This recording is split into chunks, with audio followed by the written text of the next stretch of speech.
Hello everyone, we are connected now. Myself Pratik, and our today's topic is contract of indemnity and contract of guarantee. Video को start करने से पहले सबसे पहले आपके लिए निवेदन कि इस वीडियो को अंत तक ज़रूर देखें। आइए शुरू करते हैं आज का टॉपिक, आज का session.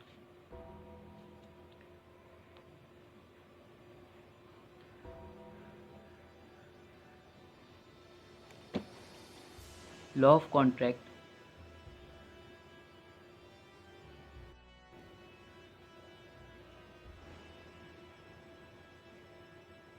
and our chapter is indemnity and guarantee.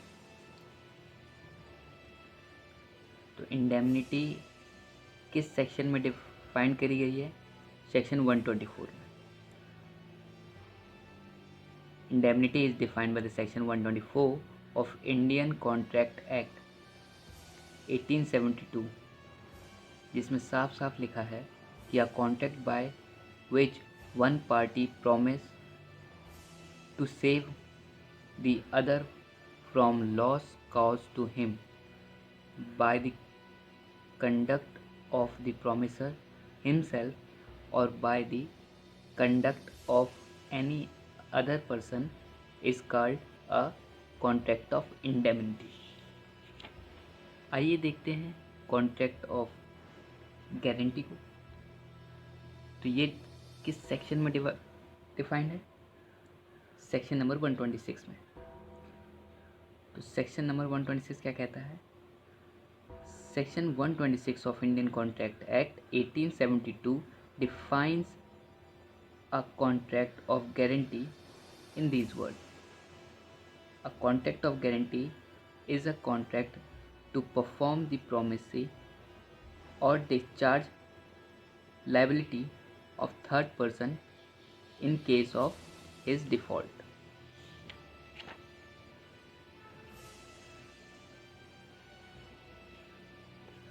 In this, the same section defines surety. इसी सेक्शन में श्योरिटी भी डिफाइंड है और प्रिंसिपल डेटर भी डिफाइंड है और क्रेडिटर भी डिफाइंड है। तो इसमें श्योरिटी कौन होता है? तो surety is the person who gives the guarantee. जो गारंटी देता है वही श्योरिटी है। The principal debtor is the person in respect of whose default the guarantee is given and the last and creditor। ठीक है, तो प्रिंसिपल डेटर कौन होता है? जिसके बिहाफ पे गारंटी ली जाती है। और क्रेडिटर जो क्रेडिट करता है, ठीक है, जिसको वो गारंटी चाहिए। आगे इसको डिस्कस करेंगे। फिलहाल आप ये समझिए कि creditor is the person to whom the guarantee is given, जिसको गारंटी दी जाती है। ठीक है, श्योरिटी गारंटी प्रोवाइड करवाने वाला। ठीक है, इसमें प्रिंसिपल डेटर कौन होता है ये भी आप समझ लीजिए। Is the person in respect of whose default guarantee is given. Guarantee लेने वाला श्योरिटी, ठीक है, और जिसको गारंटी दी जाती है, ठीक है, उसको हम क्रेडिटर बोलते हैं, जो क्रेडिट करेगा गारंटी लेने के बाद। ठीक है, तो इसको तीन चीज़ों में डिफाइंड किया हुआ है गारंटी को: प्रिंसिपल डेटर, कंसिडरेशन और मिस रिप्रेजेंटेशन। और अलग एग्जाम्पल में समझते हैं इसको। आगे बढ़ते हैं अपनी स्लाइड की तरफ और समझते हैं। आइए शुरू करते हैं।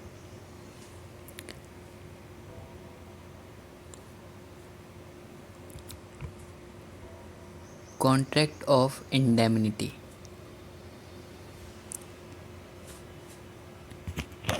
एग्जाम्पल नंबर 1, इसमें एक कार का ओनर होता है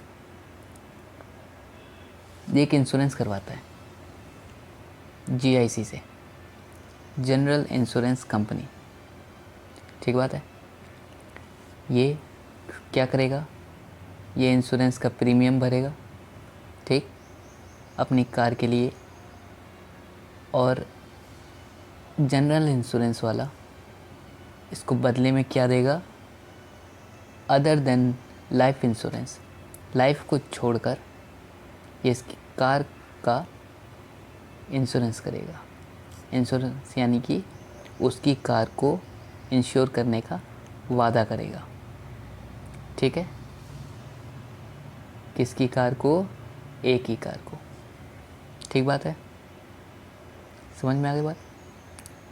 आगे देखिए, इस इंश्योरेंस कंपनी को हम प्रॉमिसर बोल सकते हैं, और इसी प्रॉमिसर को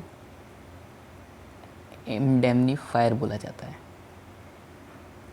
ठीक है, और जिसको ये इंश्योर करता है वो होता है प्रॉमिसी। ठीक है, यहाँ पे ये कार का ओनर जो है वो प्रॉमिसी है। अच्छा, किस कंडीशन में ये जनरल इंश्योरेंस कंपनी लायबल होगी ए को इंश्योर करने के लिए, ए की कार को इंश्योर करने के लिए? ठीक है, क्या कंडीशन बनेगी, या तो डैमेज हो उसके कार की, ठीक है, या थेफ्ट हो, या चोरी हो, इस कंडीशन में। ठीक है,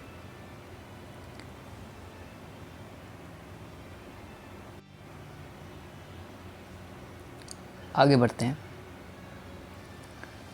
किस कंडीशन में ये थेफ्ट होने वाली है या डैमेज होगा? ठीक है, क्या आप यहाँ पे ये चीज़ नोटिस कर पा रहे हैं कि इसने इंश्योरेंस कराया, यानी कि इसने इंश्योरेंस का प्रीमियम भरा, और यहाँ पे इन रिटर्न इसको इसकी कार का इंश्योर हुआ। किसके द्वारा? प्रॉमिसर के द्वारा, यानी कि जनरल इंश्योरेंस कंपनी के द्वारा। ठीक बात है। तो यहाँ पे आप क्या ये बात देख पा रहे हैं कि समथिंग इन रिटर्न है? अगर ये समथिंग इन रिटर्न है तो इसको हम कंसिडरेशन बोल सकते हैं। कंसिडरेशन,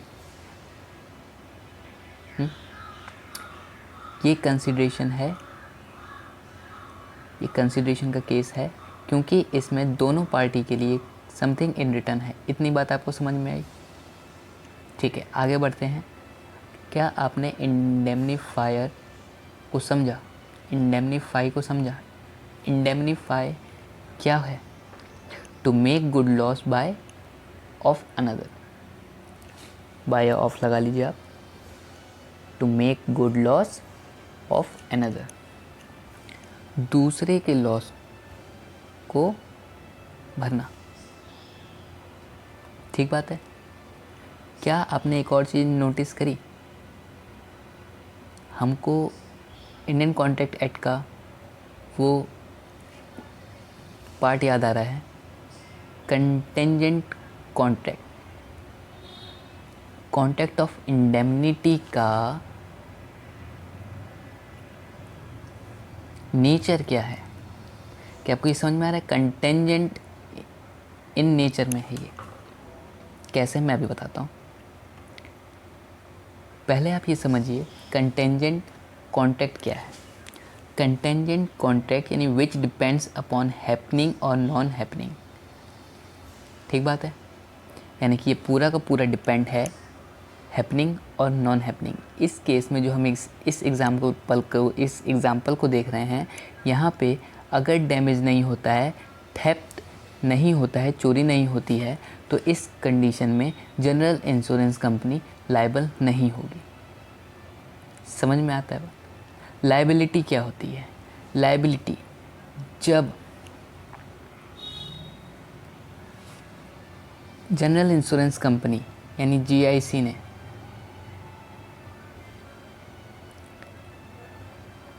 ये प्रीमियम ए से भरवाया, इसने कुछ प्रीमियम भरा होगा ए ने, ठीक है,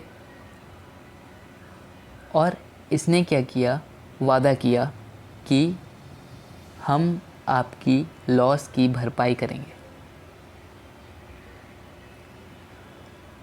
तो ये कब कब लायबल होगा, इसी को लायबिलिटी बोलते हैं। यानी कि कब ये लायबल होगा, यानी कि किस कंडीशन में इसको पे करना होगा कंपनसेशन फॉर ए को इसको किस किस कंडीशन में कंपनसेशन देना होगा, ये लायबिलिटी है। कौन है यहाँ पे? प्रॉमिसर जीआईसी, क्योंकि ये कह रहा है, ये इसके पास लेके जाता है कॉन्ट्रैक्ट कि आप अपनी कार का इंश्योरेंस मुझसे करवाइए, आप इतने पर एनम में आप मुझे, या पर एनम या 6 मंथ का भी हो सकता है या कुछ सालों का भी हो सकता है, इसमें आप इंश्योरेंस कराइए। वैसे तो जनरली एनुअली होता है, ठीक है, एनुअली रिवाइज्ड होता है ये, ठीक है।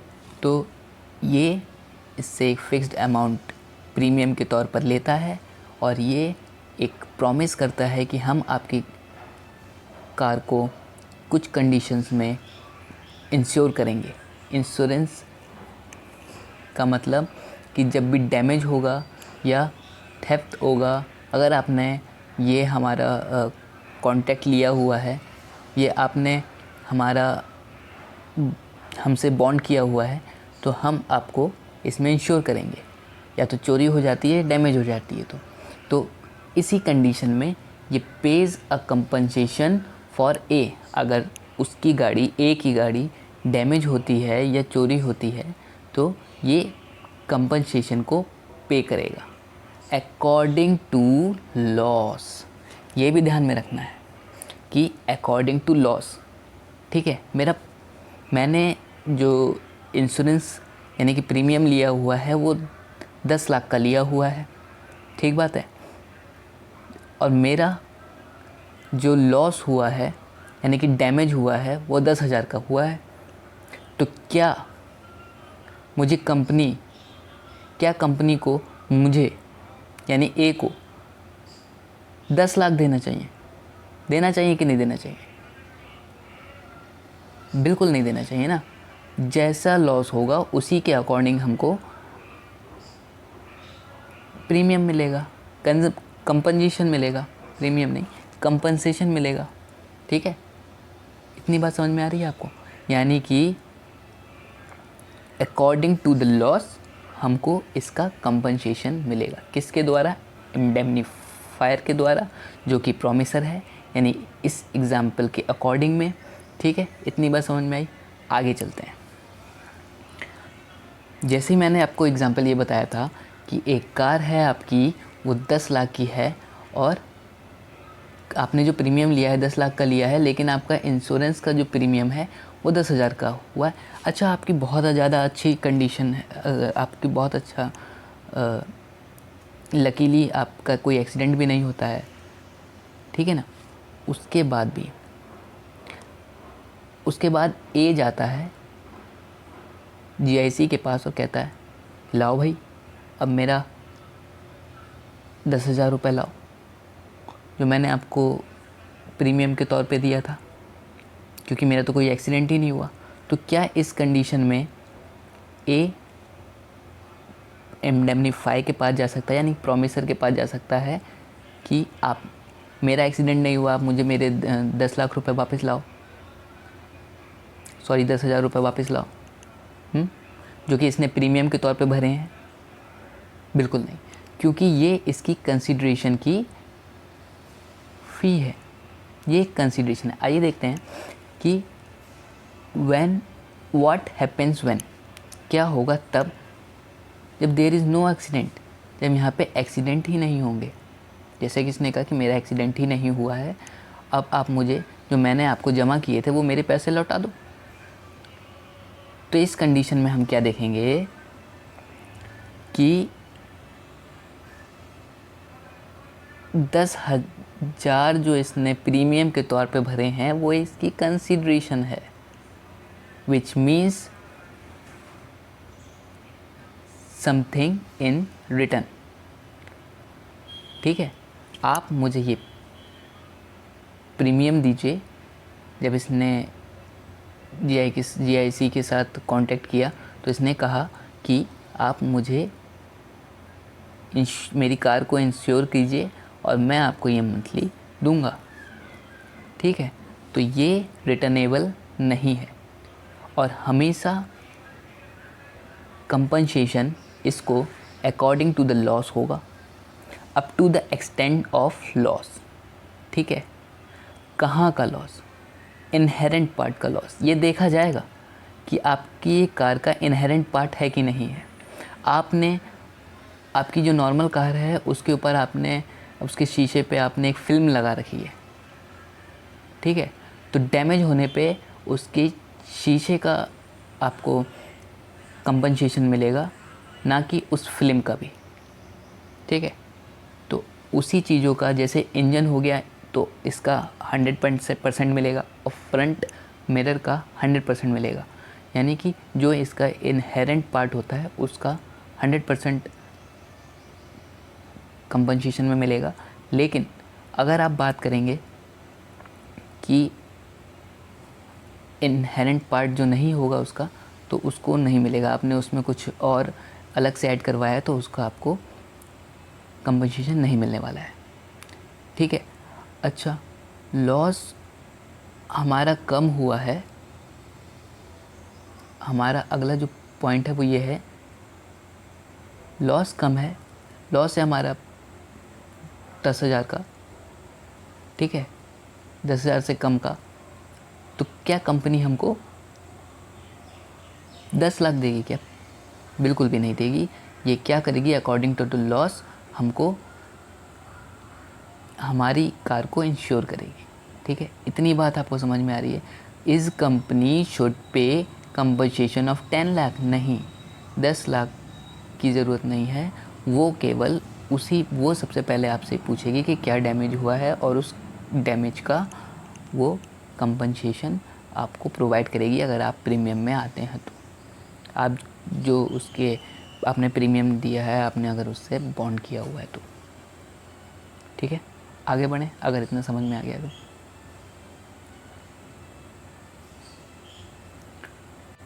आइए आगे बढ़ते हैं हम एग्ज़ाम्पल नंबर 2 की तरफ।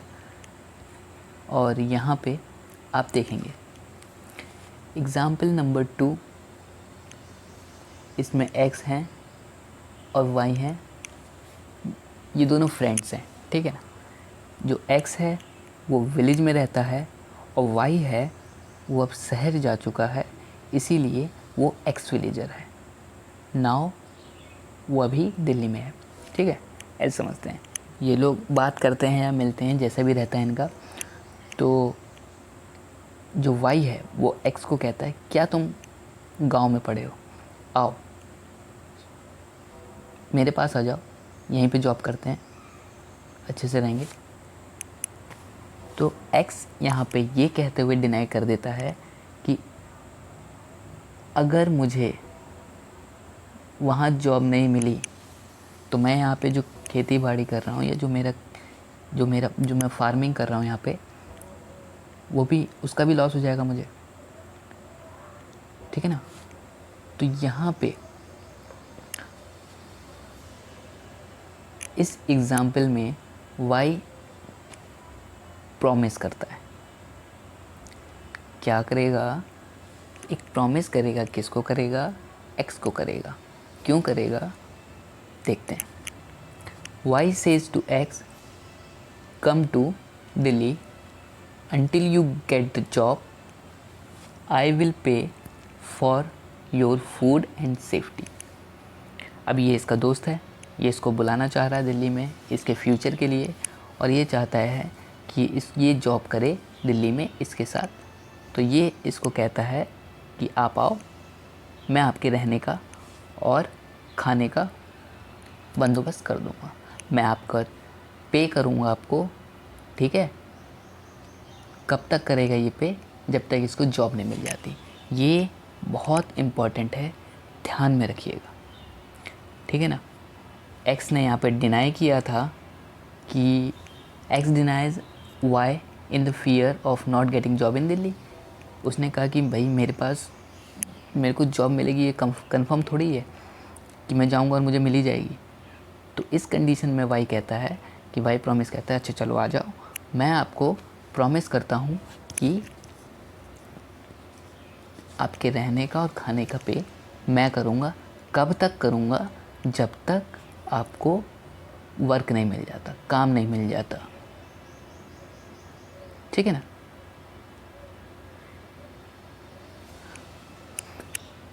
तो क्या ये कंसीडरेशन है? ये क्वेश्चन आपके लिए है, ये आप सोचिए, कमेंट सेक्शन में लिख के भेजिए, ठीक है ना। और यहाँ पे प्रॉमिसर कौन हुआ? ध्यान में रखिए वाई, क्योंकि ये वाई प्रॉमिस कर रहा है। और इंडेमनिटी होल्डर कौन हुआ? एक्स, ठीक है ना। और एक्स प्रॉमिसी हुआ, इंडेमनीफायर वाई हुआ यहाँ पे, ठीक है। इंडेमनीफायर वाई है जो दूसरे की लॉस की भरपाई करेगा, ठीक है। ये हमने पढ़ा था,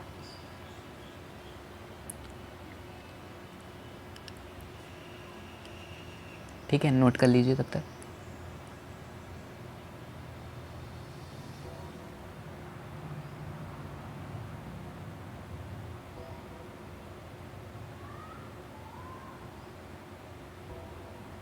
जी हाँ, no loss no indemnifier.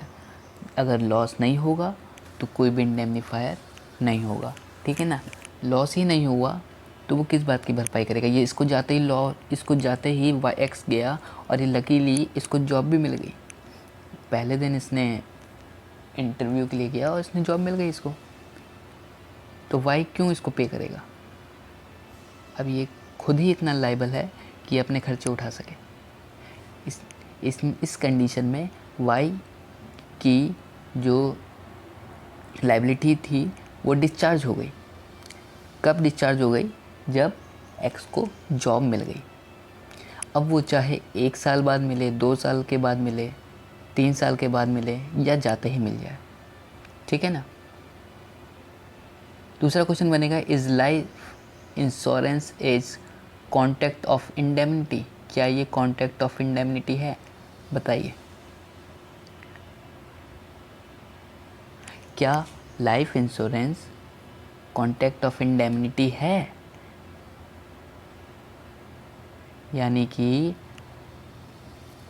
Example से समझिए कि अगर मिस्टर एक्स ने लाइफ इंश्योरेंस कराया है तो उसमें जो इंश्योरेंस कंपनी है वो कहेगी कि चलो मिस्टर एक्स जी जो हैं वो एक्सपायर कर गए हैं, तो लीजिए मैं आपको नया मिस्टर एक्स दे रहा हूँ।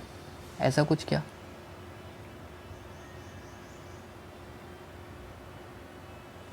बताइए, यहाँ चल रहे हैं हम, ठीक है ना। नहीं, जो लाइफ है, लाइफ मैंने आपको बताया था, life insurance is not a contract of indemnity because loss of life can not be made good, ठीक है। हाँ, but compensation can be made proceed.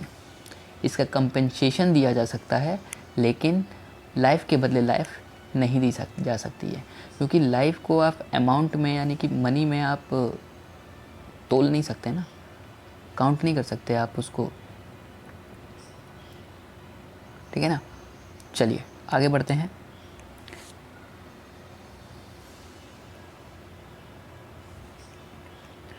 अपने अगले एग्जाम्पल की तरफ। तो यहाँ पे ए भाई साहब हैं, मिस्टर ए हैं, ये क्या करते हैं, बी कंपनी XYZ लिमिटेड में, ठीक है। ए जो हैं वो शेयर होल्डर हैं कौन सी कंपनी के? XYZ कंपनी के, ठीक है, कंपनी बी के, ठीक है। ए शेयर होल्डर और बी कंपनी, ठीक है। तो इसमें यहाँ पे क्या होता है कि बी जो है वो इंडेमनिटी होल्डर है, ठीक है, और ये एक डिविडेंड भेजती है, डिविडेंड जो एक डॉक्यूमेंट है, ठीक है, डिविडेंड वारंट के थ्रू, जो बाद में डिविडेंड वारंट बनता है और फिर ए को मिलता है, ठीक है। ये डॉक्यूमेंट किस तरह का है? Instrument for payment for dividend, ठीक है। तो ये वारंट जाके ए को मिलता है और ए क्या करता है, बिल्कुल चेक की तरह ये इसको डालता है, इसको डिपॉजिट करता है और इसके अकाउंट में अमाउंट आ जाता है, ठीक है ना। इतनी बात आपको समझ में आ रही है, ठीक है। पहले ही कंडीशन क्या बनी कि कंपनी ने डिविडेंड बनाया, डॉक्यूमेंट डिविडेंड वारंट में कन्वर्ट किया, इसको भेजा किसको? ए को। ए को भेजने के बाद ए ने इसको कलेक्ट किया और कलेक्ट करने के बाद इसको डिपॉजिट कर दिया चेक के जैसे। कहाँ पे डिपॉजिट किया गया ये? ठीक है, इसको डिपॉजिट किया बिल्कुल चेक की जैसे, चेक की तरह, जैसे चेक डिपॉजिट करते हैं उस तरह इसने डिपॉजिट किया और इसके अकाउंट में मनी आ गई, ठीक है। ये कंडीशन था पहला। कंडीशन नंबर 2 देखिए, रिसीव्ड बाय थर्ड पार्टी, ए तक पहुंचा ही नहीं, ठीक है ना, ये पहुंचा ही नहीं, ये चला गया सी के पास,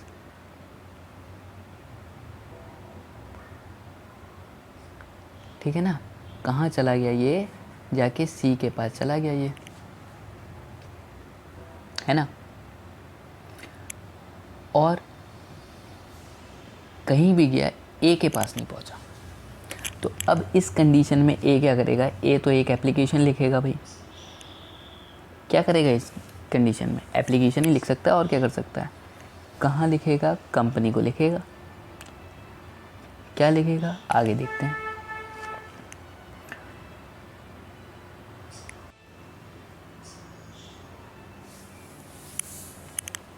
ठीक है ना, यहाँ पे इसने क्या करा, यहाँ पे क्या था, डिविडेंड वारंट गया था। डिविडेंड वारंट किसके पास गया था? केस 2 के ए के पास गया था, ठीक है।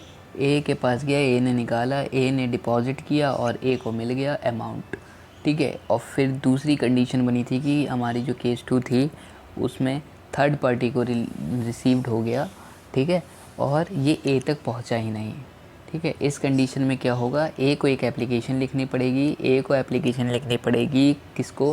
कंपनी को, जिसमें ये इस एप्लीकेशन में ए मेंशन करेगा कंपनी को कि you didn't send me my warrant, आपने मेरा वारंट जो है वो सेंड ही नहीं किया, भेजा ही नहीं, है ना। तो इस कंडीशन में तो ये भी कह सकता है ना कंपनी, क्या पता आपको मिल गया हो, आपने ना बताया हो। ऐसा हो सकता है कि नहीं हो सकता है? तब तो ये इनको एक और इशू करवा दें और बाय द थर्ड पार्टी वो वाला अमाउंट भी रिसीव हो गया, तो कंपनी का तो लॉस हो गया भाई। तो कंपनी इस कंडीशन में एक बॉन्ड लिखवाएगी और इनसे साइन करवाएगी। क्या करवाएगी?